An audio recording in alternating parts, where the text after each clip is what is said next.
ओम शांति। 12 जनवरी 2024 के बाबा के मधुर महावाक्य।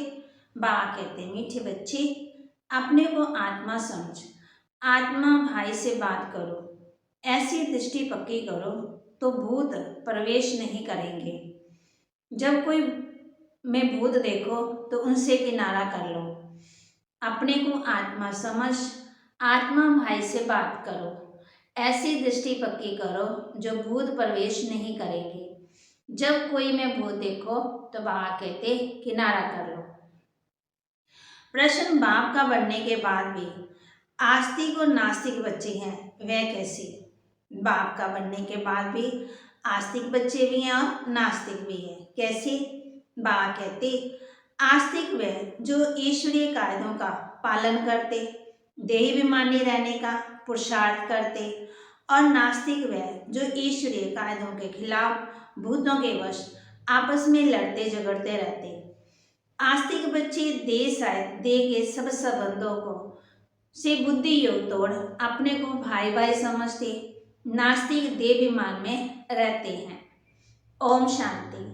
पहले पहले बाप बच्चों को समझाते हैं कि हे बच्चे, बुद्धि से सदा ये याद रखो कि शिव बाबा हमारा सुप्रीम बाप भी है, सुप्रीम शिक्षक भी है, सुप्रीम सदगुरु भी है। ये पहले पहले बुद्धि में जरूर आना चाहिए। हर एक अपने को जान सकते हैं कि हमारी बुद्धि में आया कि नहीं। अगर बुद्धि में याद आता है तो आस्तिक है, नहीं आता है तो नास्तिक है। स्टूडेंट की बुद्धि में फर्ज से आना चाहिए कि टीचर आया है। घर में रहते हुए भूल जाता है। उस रुभाव से बहुत कोई मुश्किल समझते हैं कि हमारा सुप्रीम बाबा आया हुआ है, वह टीचर भी है, वह वापस ले जाने के लिए वाला सतगुरु भी है। याद आने से खुशी का पारा चढ़ेगा, नहीं तो अपने ही दुख दर्द की दुनिया की शीशी बातों में, बिन बिन ख्यालातों में बैठे रहते हैं। दूसरी बात, बहुत करके बच्चों से पूछते हैं कि विनाश में बाकी समय कितना है। बोलो, ये पूछने की बात नहीं है। पहले तो ये हमको किसने समझाया उनको जानो। पहले बाप का परिचय दो। आदत पड़ी हुई होगी तो समझाएंगे, नहीं तो भूल जाएंगे। बाप कितना कहते हैं, अपने को आत्मा समझो, दूसरे को आत्मा की दृष्टि से देखो, परंतु वह दृष्टि ठहरती नहीं है। रुपये में एक आना ही मुश्किल बैठता है, जैसे बुद्धि में ठहरता नहीं।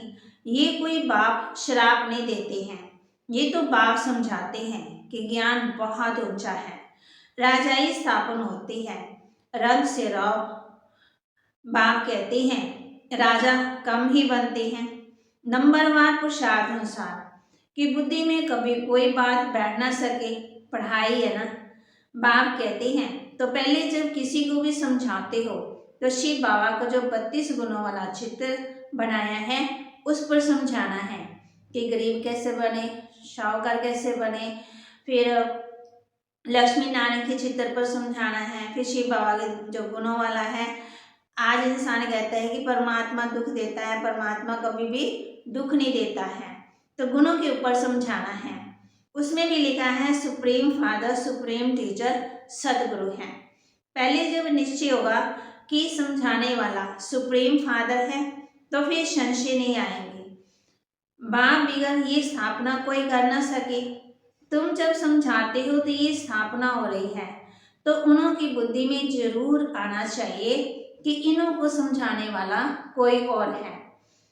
कोई मनुष्य मात्र को ऐसे कह ना सके कि राज्य स्थापन हो रहा है, साधु सन्यासी तो कह नहीं सकते। तो पहले पहले बाप पर पूरा निश्चय कराना है, पक्का कराना है। हमको परमात्मा बाप पढ़ाते हैं, ये कोई मनुष्य मत नहीं है, ये है ईश्वरीय मत।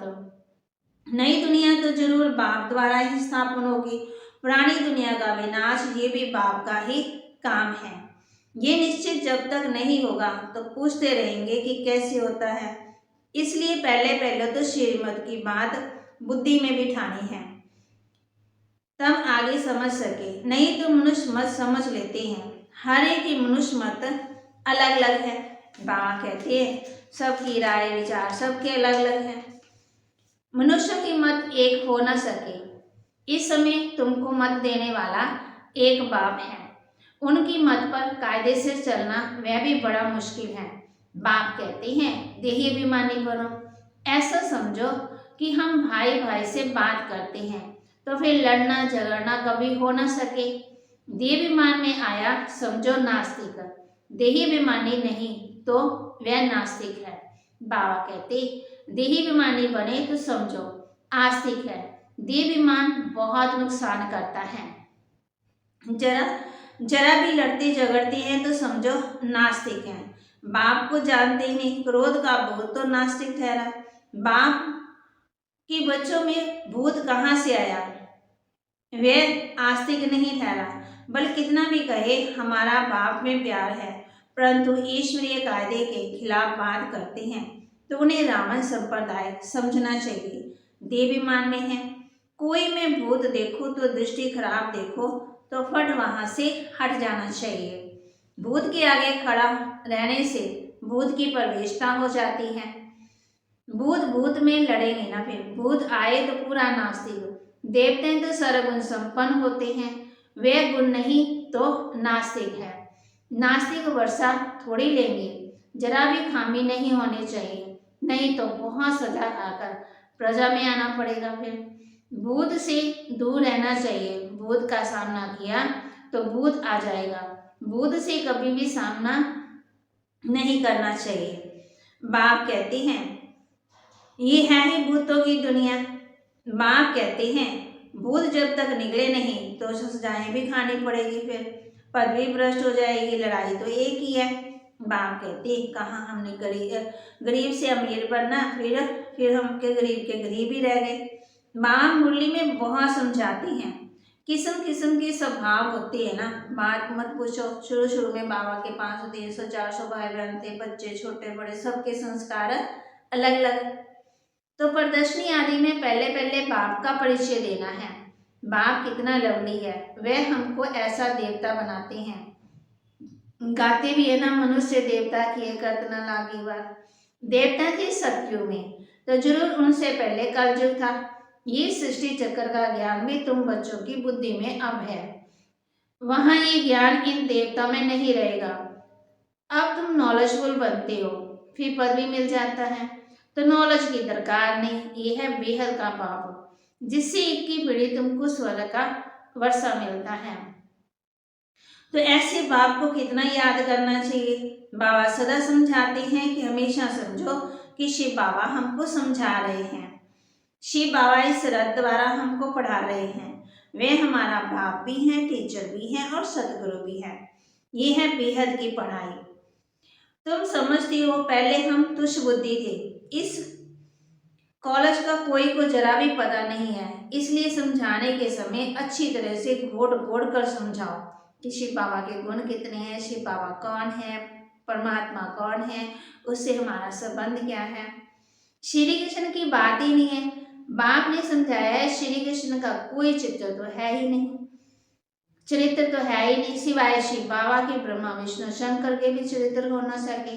बाप कहते हैं विश्व को हैवे बनाते, मनुष्य देवता बनाते एक बाप का ही काम है। तुम उस बाप की श्रीमत पर चलते हो, बाप के मददगार हो। बाप नहीं होता तो तुम कुछ भी नहीं कर सकते थे। तुम अभी बाप कहती हैं कोड़ी से हीरे तुल्य बनते हो। सतयुग में देवता की बेहद की बादशाही है ना। बाप कहते हैं अब नंबरवार प्रसाद अनुसार तुम सब जान गए हो। बाप बच्चों को समझाते ये एक ही आदि सनातन देवी देवता धर्म कब स्थापन हुआ, ये कोई की बुद्धि में नहीं है। तुम बच्चों की बुद्धि में भी नंबरवार पुरुषार्थ अनुसार है। तो पहले बाप की महिमा पर अच्छी तरह समझाना चाहिए कि हम जानते हैं जरूर बाप से हमको पहचान मिली है। बाप कहते हैं सबका सदगति दाता मैं ही हूँ। कलम कलम में तुम बच्चों को राय देता हूँ कि अपने को आत्मा समझ बाप को याद करो, मुझे याद करो तो आत्मा पति से पावन बन जाएगी। आत्म अभिमानी भव, दूसरे को भी आत्मा समझने से तुम्हारी कर्मफल आय नहीं होगी। आत्मा इस शरीर द्वारा कर्म करती है। हम आत्मा है, ये आत्मा है, ये पक्का करना है। तुम जानते हो पहले पहले हम 100% पावन थे, फिर पतित बने। आत्मा ही बुलाती है कि बाबा आओ। आत्मा का विमान पक्का रहना चाहिए और संबंध सब भूल जाने चाहिए। हम आत्मा स्वीट होम में रहने वाली हैं, यहाँ आई हैं पाठ बजाने के लिए। ये भी तुम बच्चे ही समझते हो, तुम्हारे में भी नंबरवार है जिनको याद रहती है। भगवान पढ़ाते हैं कितनी खुशी रहनी चाहिए। भगवान हमारा बाप भी है, टीचर भी है और सदगुरु भी है। तुम कहेंगे हम उनके सिवाय और कोई को याद नहीं करते। बाप कहते हैं देश आए दे के सभी संबंध तोड़, माँ में कम याद करो। आत्मा रूप में हम सब कौन हैं? भाई भाई हैं। कोई मानते कोई नहीं मानते तो समझो नास्तिक हैं। हम शिव बाबा के बच्चे हैं तो पावन होने चाहिए। बाप को बुलाते हैं ना, बाबा आकर के हमको पावन विश्व का मालिक बनाओ। सतयुग में तो पावन होने की बात ही नहीं है। पहले तो ये समझो कि ये शिव बाबा है, इनमें नई दुनिया स्थापन होती है। अगर पूछे कि विनाश कब होगा तो बोलो पहले अलग को जानो। अलग को नहीं समझा तो पीछे की बात बुद्धि में कैसे आएगी फिर? अलग और बे भगवानोवाच, हम सत्य बाप के बच्चे सत्य बोलते हैं। हम कोई मनुष्य के बच्चे नहीं हैं, हम शिव बाबा के बच्चे हैं। भगवानोवाच, भगवान उनको कहा जाता है जो सभी आत्मा का बाप है। मनुष्य अपने को भगवान कहला न सके। भगवान तो निराकार है, वह बाप टीचर सदगुरु है। कोई मनुष्य बाप टीचर सदगुरु हो न सके। कोई भी मनुष्य किसी की सदगति कर ही नहीं सकते हैं। भगवान हो न सके। बाबा है पतित पावन, पतित बनाता है रावण। बाकी ये सब है भक्ति के गुरु। ये भी तुम समझते हो तो ये यहाँ आते हैं, वे नास्तिक बनते हैं। मतलब पहचान मिल जाती है ना, जान जाते हैं ना कि भगवान कौन है। बेहद के बाप के पास आकर निश्चय करते हैं ये हमारा बाप भी है, टीचर भी है और सदगुरु भी है। जब कंप्लीट दैवी गुण आ जाएंगे तो लड़ाई लगेगी। फिर समय अनुसार तुम खुद समझेंगे कि हम कर्मातीत अवस्था को पहुंच रहे हैं। भागते बाहर तो विनाश होगा ही होगा। जब हमारे अंदर गुण आएंगी तो बाहर वाले भी चेक करेंगे। फिर अभी कर्मातीत अवस्था हुई कहाँ है? अभी बहुत काम है। पोतों को पैगाम देना है, बाप से वर्षा लेने का सबको हक है। अब तो लड़ाई जोर से होगी। फिर ये बाबा कहते हॉस्पिटल डॉक्टर आदि कुछ नहीं करेंगे। बाप बच्चों के सम्मुख समझा रहे हैं कि तुम आत्मा 84 जन्म शरीर धारण कर अपना पाठ बजाती रहती हो। किसी के 60 भी होंगे, किसी के 70 भी होंगे, किसी के 80 भी जन्म होंगे। अब भी जाना है सबको, विनाश तो होना ही है। अपवित्र आत्मा तो जा ना सके। पावन होने के लिए बाप को जरूर याद करना है, मेहनत है। 21 जन्मों के लिए स्वर्गवासी बनना है। कोई कम बात है क्या? मनुष्य तो कह देते फलाना स्वर्गवासी हुआ। अरे स्वर्ग है कहाँ? आए दिन कुछ ना कुछ होता रहता है, कुछ भी समझते नहीं है। तुम बच्चों को बड़ी खुशी रहनी चाहिए कि भगवान हमको पढ़ाते हैं, विश्व का मालिक बनाते हैं। खुशी एक होती है, स्थायी दूसरी होती है, अलग काल की। पढ़ेंगे पढ़ाएंगे नहीं तो खुशी क्या होगी? आश्री गुणों को भगाना है। बाप कितना समझाते हैं, कर्म भोग कितना है। जब तक कर्म भोग है तो ये निशानी है, अभी तक कर्मातीत अवस्था हुई ही नहीं है। अभी मेहनत करनी है, कोई भी माया के तूफान ना आए। बच्चों को ये निश्चय है कि बाप ने हमको अनेक बार मनुष्य से देवता बनाया है। ये बुद्धि में आए तो ओहो भागे। ये बेहद का बड़ा स्कूल है, वह होता है हद का। बाप को तो बहुत तरस पड़ता है, कैसे समझाऊं? कोई से तो अब तक भी भूत निकले ही नहीं है। दिल पर चढ़ने बदले गिर पड़ते हैं। कई बच्चियां तो तैयार हो रही हैं अनेकों का कल्याण करने के लिए। अच्छा, मीठे मीठे सिकिलते बच्चों प्रति माता पिता बाप दादा का याद प्यार और गुड मॉर्निंग। रूहानी बाप के रूहानी बच्चों को नमस्ते। रूहानी बच्चों की रूहानी बाप दादा को दिलवा चांद सिकवा प्रेम से नमस्ते। धारणा के लिए मुख्य सार, कोई भी बात ईश्वरीय कार्य के खिलाफ नहीं करनी है। किसी में भी अगर भूत की प्रवेशता है या दृष्टि खराब है तो उनके सामने से हट जाना चाहिए, उनसे जास्ती बात नहीं करनी चाहिए। बाबा बच्चों को समझाने दे रहे हैं। स्थायी खुशी में रहने के लिए पढ़ाई पर पूरा ध्यान देना है। आसुरी गुणों को निकाल दैवी गुण धारण कर आस्तिक बनना है।